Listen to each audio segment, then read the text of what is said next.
Wereldkampioen Mark Cavendish stiet tak een week tijdje aan de start in de profronde van Ruisterveen. De organisatie had er van de morgen een akkoord toe bereikt. De sprinter Cavendish won in de laatste Tour de France 3 etappes.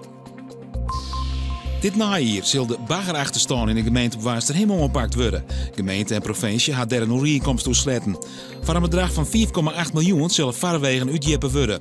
Het wettertoerisme mag daar toch een stimulans krijgen. De oefenwedstrijd tussen SC Heerenveen en eerste FC Köln van komende sneeuw is aanlast. Burgemeester van Zwan is benauwd voor supportersrellen. Nevens de Duitse politie zullen de supporters naar het veen komen die in eigen land een stadionverbod hebben. Op een jaar wordt de 28e boerenbrulhoft houden. Meestens gaat het om een saberentrouwerij, maar dit hier wordt er echt trouwd. Divina Oosterveld en Johannes Bakker uit Dedgem zullen akkoord het jaar wordt jaan. Joen en vannacht kans op wat bewolking, het koelt aan naar 13 graden. Morgen weer een simmerske dag, met temperaturen om de 23 graden heen.